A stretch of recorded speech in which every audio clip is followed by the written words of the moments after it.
hermosa tarde la que el Señor nos regala, sabrosa. Ha sido una semana rica, sabrosa, y hoy pues el Señor estuvo ministrando mientras yo leía y quiero compartir algo adicional. He hablado de fe muchas veces y hoy quiero agregar algo más a la enseñanza de la fe de lo que siempre he dedicado a aprender, porque eso es lo único de la palabra del Señor. Cada día tenemos la oportunidad de seguir creyendo y conseguir aprendiendo. ¿Cuántos dicen amén? Dígale que tienes al lado, hoy hay algo nuevo para ti hoy. Y escuchen el título de la enseñanza de hoy. Un poco de fe es suficiente. Diga conmigo a la cuenta de 3. 1, 2, 3. No le escuché bien. 1, 2 y 3.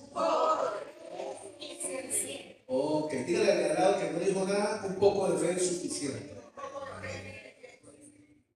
Muy bien, gracias. Yo siempre pido a usted que me ayude con el que queda dormido, con el que no habla, y como usted me echa la mano, juntos lo logramos aquí en el nombre del Señor. Hoy quiero entrar en el tema de la fe, para mí, para Fran Vargas. Encontré un detalle interesante que me gustó y quiero compartir con ustedes hoy.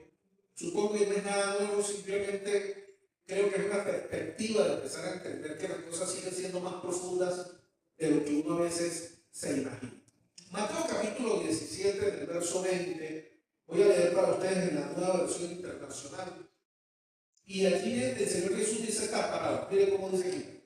Por la poca fe que tienen, respondió. Es decir, Jesús dice, les aseguro que si tuvieran fe tan pequeña como una semilla de mostaza, podrían decirle a esta montaña, trasládate de aquí para allá, y se trasladaría. Para ustedes nada sería. Pastor, ese texto ya me lo sé casi de memoria. Lo hemos escuchado muchas veces, pastor. Usted ha predicado muchas veces sobre eso, que es verdad. Pero aquí hay una verdad sorprendente que quiero enfocar hoy, que no lo había enfocado antes, y hoy quiero enfocarlo. Y es que tú puedes tener fe y aún así estar luchando con la duda. ¿Aló?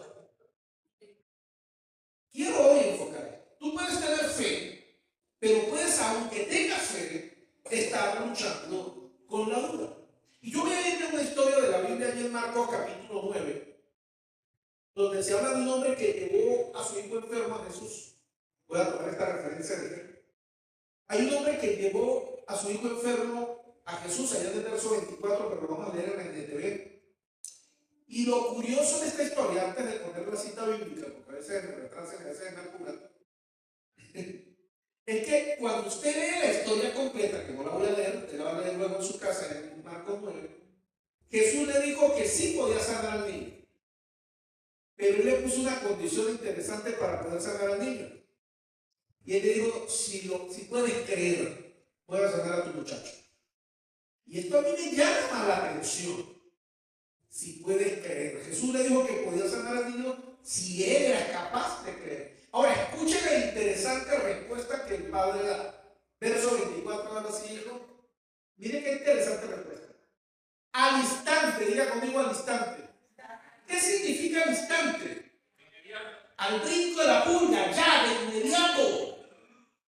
Jesús le dice, si puedo sanar al muchacho, si estás dispuesto a creer. Y la Biblia dice, y el papá al instante, de inmediato, clamó, sí creo. Vamos bien, qué hombre de fe. Pero ayúdame a superar mi incredulidad. Hermano, miren, yo me estoy encontrando algo interesante que quiero estudiar y enfocar hoy. Y es que se puede tener fe y se puede estar luchando con la duda. Se pueden hacer las dos cosas. Y yo me encuentro a un hombre ansioso por un milagro en su hijo. Y yo me encuentro a un Jesús con el anhelo y el deseo de sanar al muchacho, pero condiciona al hombre y le dice, si crees, lo puedo hacer. Y el hombre de inmediato reacciona en fe, sí, yo creo que lo puedes hacer. Pero él hace algo que tal vez ninguno de nosotros pensamos en hacer. Este hombre, después de demostrar fe, le dice al Señor, ayúdame a superar mi incredulidad. Mis queridos, amados y amadas, Se puede tener fe en Dios y al mismo tiempo se puede estar nervioso. Se puede tener fe en Dios y al mismo tiempo estar aterrorizado. Se puede tener fe en Dios y al mismo tiempo estar asustado por algo que Él va a hacer, por algo que te prometió, por algo que te invitó a hacer. Y eso no es pecado. Simplemente habla de que estás creyendo en algo sobrenatural y sigues siendo un ser humano que está luchando, pero que se está esforzando en creer. El coraje, mis queridos hermanos, no es la ausencia del temor. Y muchas de las luchas que nosotros tenemos es por la mala interpretación de las cosas que dice la Biblia. Y a veces pensamos que tener dudas, que tener temor, que estar asustado, ya está perdido todo. Yo les he enseñado a ustedes, y mañana voy a profundizar un poquito más. El problema no es que yo tenga temor, el problema no es que yo tenga duda, el problema es que la duda y el temor me gobiernan. Tener dudas, tener temor es algo natural del ser humano. Estamos vivos en esta carne, sentimientos, emociones, le dan vida a nuestra vida, le dan sentido a nuestra forma de vivir. No es malo ni es pecado tener miedo, no es malo ni es pecado tener temor, no es malo ni es pecado estar asustado. Se necesita verdadero coraje, como este hombre, para confesar: yo creo, pero estoy asustado. Yo creo, pero tengo miedo. Yo creo, ayúdame a superar esta lucha que tengo dentro de mí, entre lo que quiero creer y entre lo que mi mente, mi cuerpo y todo a mi alrededor me trata de confundir. Amados, eso se llama coraje. Y yo creo que los cristianos necesitamos mucho coraje. Dile que tiene al lado: necesitas coraje. No la comiquita del perro coraje, ¿no? Esa no la Biblia, esa era para reírnos. ¿Qué es coraje realmente, mis amados? Coraje es cuando sigues adelante y haces lo que tienes que hacer, a pesar de estar asustado, a pesar de tener temor, a pesar de tener dudas. Aleluya. ¿Aló? Miren, nosotros hemos interpretado mal la fe. La fe necesariamente no es ausencia de las cosas. La fe es atreverme a tener control y esforzarme por tener control sobre aquello que está hablando más duro que mi fe. El coraje, mi querido hermano, vuelvo a repetir, no es ausencia de temor. Es estar dispuesto a hacer lo que hay que hacer, a pesar de. Y este hombre del que habla la Biblia era un hombre que estaba lleno de fe y estaba lleno de dudas. ¿Cómo es eso, pastor? Él va a Jesús con sus dudas bien sinceras. Señor, estoy espantado, estoy asustado, tengo una lucha grande dentro de mí. ¿Y sabe qué es lo increíble? Jesús hizo un milagro. A pesar de que el hombre tenía una lucha dentro de sí, tenía fe, pero tenía. Y Dios le puso una condición. Jesús le dijo: si puedes creer. Entonces, pastor, ¿cómo es esto? Él creyó, pero también estaba dudando. Esto me da una gran lección en el día de hoy. Esto me da una gran enseñanza en el día de hoy. No necesitas tener mucha fe. No necesitas tener una gran fe. Por cierto, esto decía al principio: si puedes tener fe del tamaño de un granito de mostaza, le podrías decir a la montaña: muévete de aquí para allá, y la montaña se movería. Hemos enfocado mal en el hecho de la fe y queremos tener mucha fe, pero el éxito de transformar las cosas a nuestro alrededor no depende del tamaño de la fe. Miren que depende es en dónde pones tu fe. Y cuando tú pones tu fe, aunque sea pequeña, en un Dios grande, todo es posible. Creo que hemos vuelto muy religiosa la palabra fe. Tratamos de que nuestra fe sea grandota. Pero cuando yo me encuentro a Jesús diciendo que si tuviéramos fe así de chirriquitica, o O sea, lo que nos está diciendo es que la fe, y por cierto, antes dice usted no tiene fe, si al menos tuviera la fe así, y yo nunca he escuchado que una montaña mueve de un lado para otro, así que quiere decir que nunca nadie ha tenido la fe así. Pero nosotros queremos tener más fe.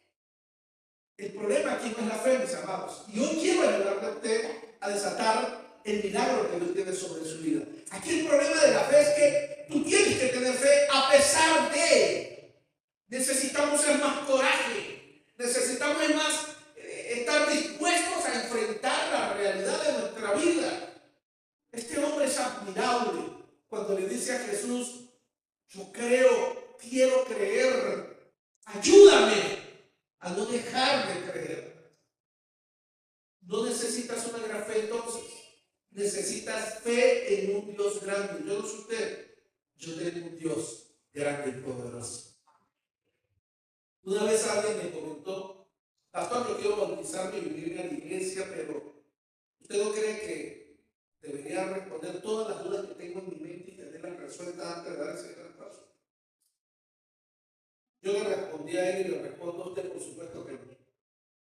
Mis amados, yo he sido cristiano por más de 40 años y todavía hay muchas cosas que no entiendo. Y todavía tengo muchísimas preguntas para las cuales no tengo respuestas. Eso se lo puedo garantizar a su pastor, que usted dice que predique, que enseñe, que sabe. Yo tengo muchas cosas que usted me puede preguntar. Hay preguntas que ustedes me han hecho y que yo les tengo que decir: no sé. Hay cosas que simplemente tal vez no estoy preparado, o tal vez no es el momento, o tal vez lo sabremos cuando estemos en el cielo. No todas las respuestas las sabemos. Y yo no puedo estar esperando tener todas las respuestas para hacer lo que Dios me está pidiendo que haga. Yo no puedo estar esperando que todas las cosas se organicen y se cuadren a mi alrededor para creer y dar un paso de fe. Eso no es fe. Fe es precisamente que las cosas no están en el lugar donde tienen que estar. Fe es precisamente que las cosas no están saliendo como las he planificado o como esperaba que salieran, pero Dios me dijo que Él va a estar conmigo y yo he decidido creer en Él más que en mi fe, creer en el Dios grande que todo lo puede. Porque si Él es capaz de levantar muertos, si es capaz de sanar leprosos, si es capaz de multiplicar peces, de multiplicar panes, lo único que yo necesito es creer en Él, que todo lo puede. Y querido hermano y hermana, tú no tienes que resolverlo todo. Comienza con la fe que tienes ahorita. Pastor, es que mi fe es pequeña. Es suficiente si quieres echar para adelante.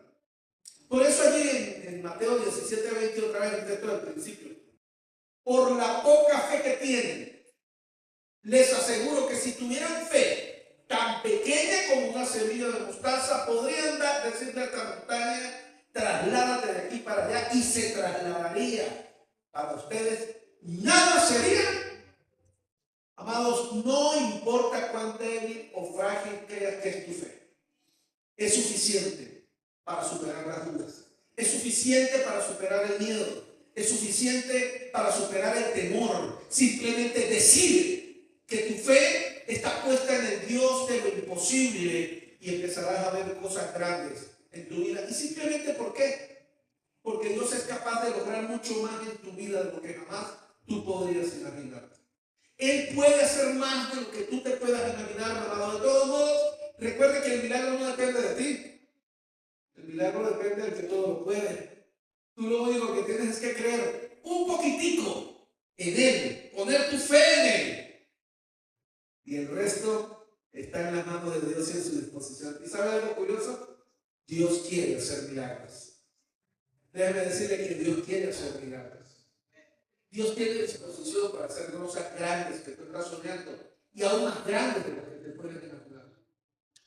Por eso es que Dios quiere que tengas fe, pero Dios también quiere que aprendas a confiar en Él. ¿Aló? Dios quiere que tengas fe, pero también quiere que aprendas a confiar en Él.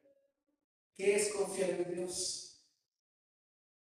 En que a veces no podemos entender, pero si Él lo dijo, por algo será. Él sabe más que yo.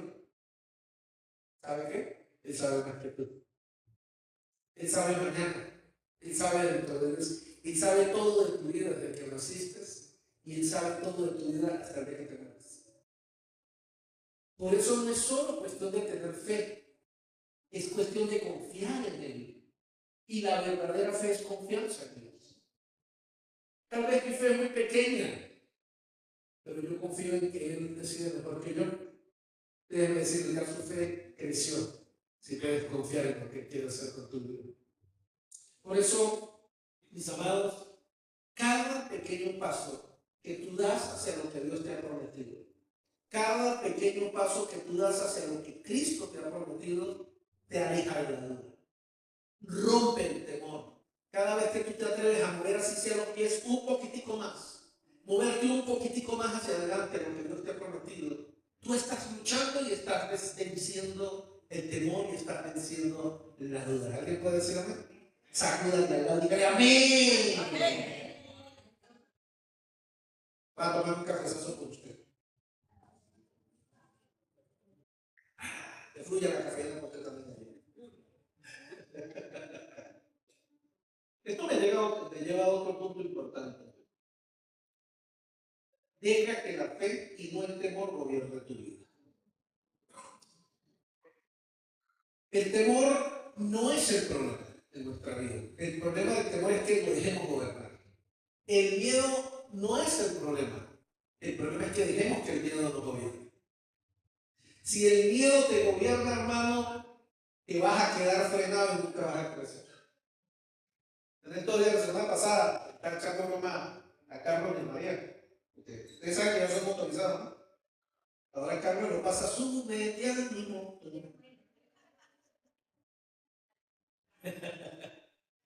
Y Marieta cumpleaños fue el lunes, ¿no? El martes. Y yo no sé, pero él me va a llevar a pasear en la moto a San Cristóbal. Y sí, vaya, huye. Y no lo dejo dormir, que la lleve a pasear. Porque no, yo le dije en privado a María, es que si usted no lo puya, ese va a guardar la moto y le deja guardar esa muchacha. Y lo manda y dice a pie. Usted tiene que impulsarlo porque es chavo. Yo conozco a Carlitos, ya tengo bastantes años trabajando juntos. Y yo le he enseñado a Carlos eso, chavo. Sí, personas como Carlos, como yo, como muchos de los que están aquí, que hemos vivido presos del temor en nuestra infancia, en nuestra juventud, sabemos que ese es un enemigo que no podemos dejar que nos gobierne. Cuando el miedo llega, cuando el temor viene, es más cuando tenemos que caminar, es más cuando tenemos que pararnos, es más cuando tenemos que enfocarnos hacia adelante, porque si dejamos que el miedo nos gobierne, hermano, se perdió la batalla. Usted va a decir, hay gente que me ha dicho, pastor, usted es atrevido. No, yo no soy atrevido, soy miedoso. Y como sé que soy miedoso, me tiro por el barranco antes de que se me duelen las rodillas. Yo sé que si pienso mucho, no camino. Yo mismo he aprendido a reconocer. Escúcheme, amado y amada. Fran Vargas aprendió a reconocer que tiene una debilidad. Y como tengo una debilidad, usted tiene que aprender a reconocer la suya. Yo no le doy cabida, no le doy espacio, porque si le doy campo, hermano, no llego a ningún lado. El día que me trajeron una moto allí, les he contado, ¿no? Hace muchos años, un muchacho me trajo una moto. Pero pastor, para que mi novio me bendiga la moto, una moto grande. Todos estaban saliendo las Tereki en ese tiempo. Estamos hablando del 2011, 2012, por allí. Y el hombre trajo la moto. Y dijo, pastor, para que me la bendiga. Y yo digo, pero yo bendigo solo si manejo. Y el pastor, ¿usted maneja moto? ¡Oh, me canso! Donde es primera.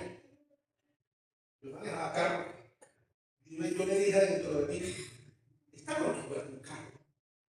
Velocidad sincrónica. Dígame dónde es primera. Y echamos bien, usted le tira para ver qué pasa. ¿Viste? ¿Cuál es el cloche? Aquí. ¡Bum! Le tiré por el barranco de para abajo. Me puse el casco así. Y cuando vi que la moto se movió, agarró y dije, seguro si nos mueve acá de segunda, es lógica, ahí en mi cabeza. Moví la palanca, agarró segunda. Y luego alcanzó a agarrar tercera cuando pasé por la casa de Oli. Y luego de ahí para abajo agarró segunda. Aprendió a manejar moto, hermano. Y llegué acá enfrente todo emocionado. No sabía cómo apagarla, entonces le di el botón rojo porque no sabía cómo volver a negociar, no sabía. Y me fui para la casa, revisé los ahorros y me fui para casa de una hermana que tenía una asociación yo y me compré una de X. Algunos me la conocieron, ¿verdad? La de X blanca, ¿la recuerdan? Bonita. El mismo día que iba sacando, como no sabía manejar, me caí de partida de pelo. Saqué la moto del concesionario y no sabía manejar, lo único que... Hermano, pero no me quedé en el aparato. Yo les he contado también testimonios de Luisito. Un día Luisito le pedí prestado al doctor a Flores. Le dije, préstame una camioneta. Yo le dije, la camioneta que manejaba la hermana, una camioneta automática, porque necesitaba ver unas cosas aquí en la iglesia. Pero sucede que ese día la camioneta estaba ocupada. Y pastor, allá en la iglesia le dejé, pero la camioneta estaba ocupada, le dejé el Super Duty. Un camionzote así grande, totote. ¿Usted maneja eso, pastor? No, que nunca me escuchó. ¡Uf! ¡Me canso! Y esa cosa nuevecita cuando abrí las puertas, ponía carro nuevo, un burro así grandísimo. Yo esto es diferente, un carro. Busqué dónde meter la llave. Primero busqué dónde la llave. Y le di, nada. Pensé dónde era la palanca aquí, puse el bichito, decía un aquí. Y empecé a mover los pedales, ¡pum! Prendió. Él que prendió primero, se dice, desde para San Cristóbal, me da cuenta por todos lados. Me pasaba por el centro del segundo y aceleraba. Los carros habían así como se iba pasando por el pueblo. Digo, pastor, ¿usted maneja? Hermano, si fuera por miedo, yo ni bicicleta andara. Te lo garantizo. Si fuera por miedo, yo no fuera pastor. Si fuera por miedo, yo no me pagara a predicar en un lugar público. Si fuera por miedo, yo no hablara en público. Yo soy un hombre introvertido, que usted no lo cree. Y yo se lo he contado muchas veces. Simplemente yo decidí ser útil en las manos de Dios.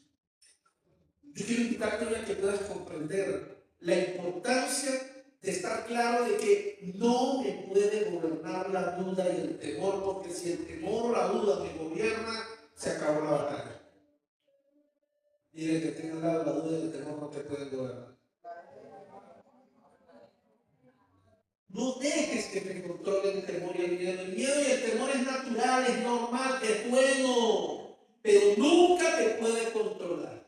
El temor tiene la capacidad, escúchame bien, de paralizar nuestro potencial y evitar que nos lancemos a vivir por fe. El temor nos puede frenar nuestro futuro. El temor nos puede frenar el llamado, el ministerio, el matrimonio, el hogar. El temor, las dudas nos pueden frenar de alcanzar la empresa, lo que he soñado y lo que anhelo. Pastor, ¿y si fracaso? ¿Y qué pasa si fracasas? El mundo no se va a acabar porque un día te equivoques. El mundo no se va a acabar porque un día cometas un error. No importa cuántas veces caiga el justo. La Biblia dice que no importa las veces que caiga, todas esas veces, el Señor lo va a levantar. ¿O acaso usted no cree que yo he cometido burradas en mi vida? Le puedo garantizar que he metido la de caminar más de una vez. Y me he vuelto a levantar. Me he vuelto a echar para adelante, hermano. Hoy quiero invitarle a usted. Usted no va a saber de su potencial si no se arriesga.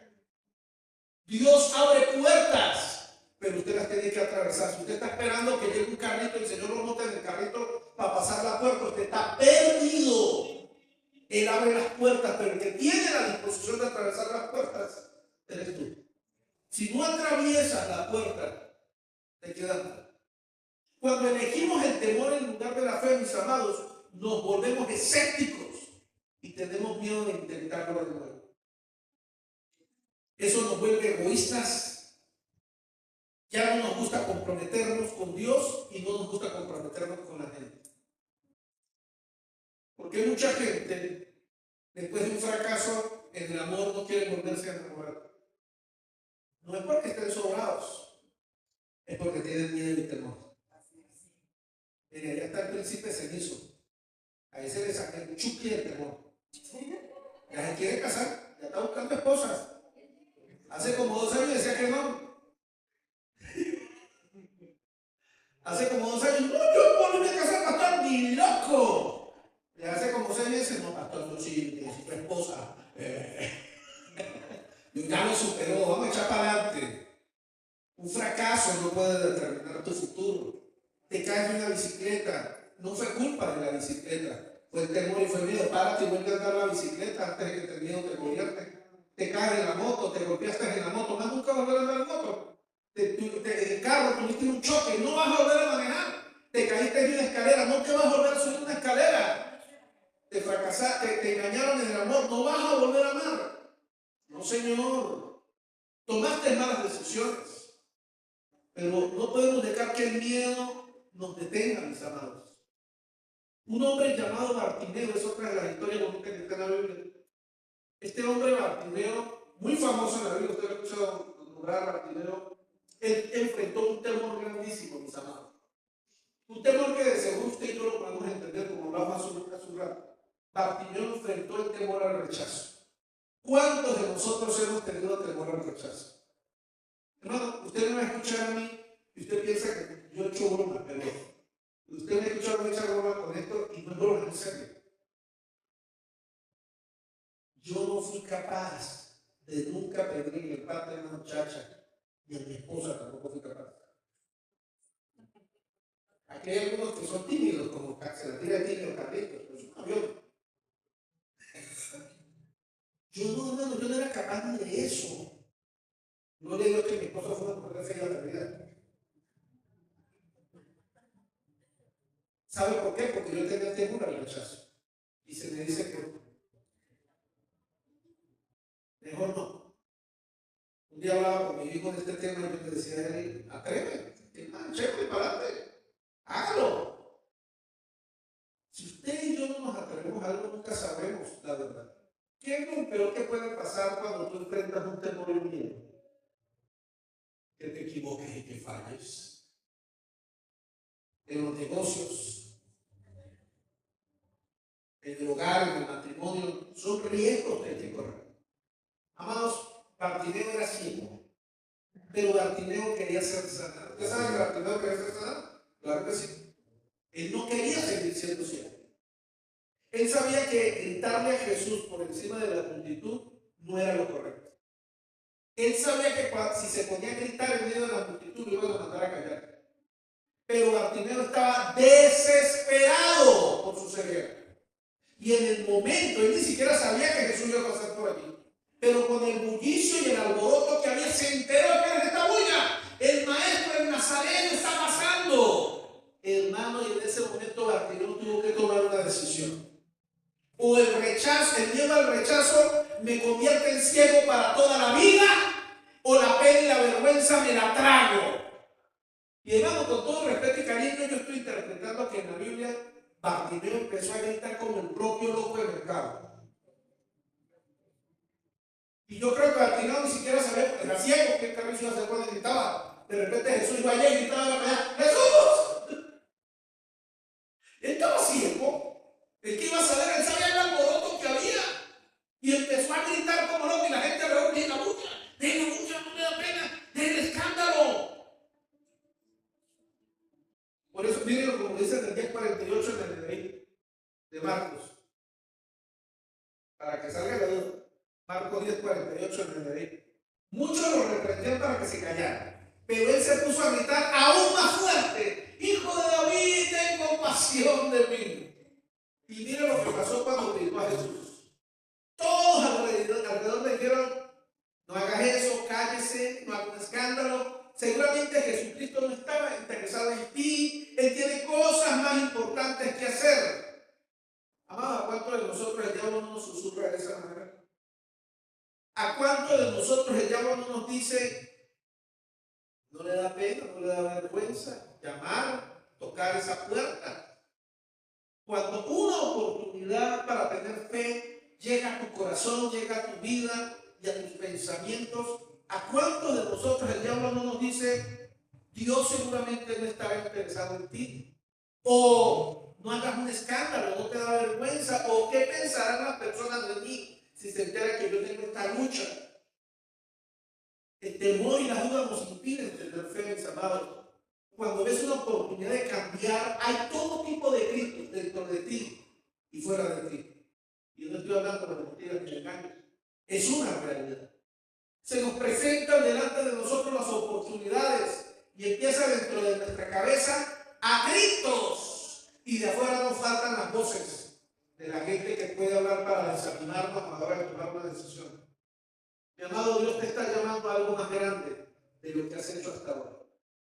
Dios te está llamando a cosas más grandes de las que has logrado hasta hoy. Te está pidiendo que dependas por completo de Él y que pongas al menos una pizca de fe, de confianza en Él. ¿No crees que eso te dará un poco de temor? Claro que sí. ¿Usted cree que su pastor no estaba asustado y espantado cuando dijo que sí al llamado? Usted se imagina, hermano, lo triplemente asustado que yo estaba, nervioso y sudando cuando dije, sí, lo acepto, pastor. ¿Y para dónde? Después de que acepté, pregunté para dónde iba. Yo sigo con la gente con los pastores que enviaron. Primero les explico y digo cuándo los voy a mandar. A mí no, a mí me dijeron, ¿usted quiere? Sí. Yo creo en Dios y sentía dentro de mí ese fuego. ¿Para dónde, pastor? Para San Felipe. ¿Y dónde queda eso? En Yaracuy. ¿Y dónde queda Yaracuy? De mi esposa, ¿eso queda cerca de Barquisimeto? Ah, bueno. Gloria a Dios. Por supuesto que sí, mi hermano. El problema no son las dudas. El problema no es el temor y el miedo. El problema es que eso te lleva a quedarte quieto, te lleva a paralizarte y no te deje avanzar. Cuando Dios te pida algo, tú tienes una opción. Y es: te vas a dejar llevar por el temor, por las dudas, o vas a dominar tu temor y tu miedo y vas a avanzar con fe. Es tu decisión. Te puedo garantizar algo: la vida pasa rápido y las oportunidades en la vida a veces no se repiten. Y hay que tomarlas en el momento en que están. Arrebatarlas. Eso es fe. Lo que Dios te ha prometido, tienes que arrebatarlo en fe y confianza y con seguridad. Abalanzarte hacia eso. Tu hogar, tu familia, tu matrimonio, tus hijos, tus sueños, tus proyectos, el llamado y el ministerio que Dios te ha dado. Pastor, es que yo no sé hablar en público. ¿Y eso qué importa? Pastor, a mí me tiemblan las rodillas hablando en público. ¿Y cuál es el problema? Pastor, es que yo no sé hablar bonito. ¿Y cuál es el problema, hermano? El Señor agarró a Pedro, que era lo más ordinario que poner montón en Pedro, y lo convirtió en tremendo hombre de Dios.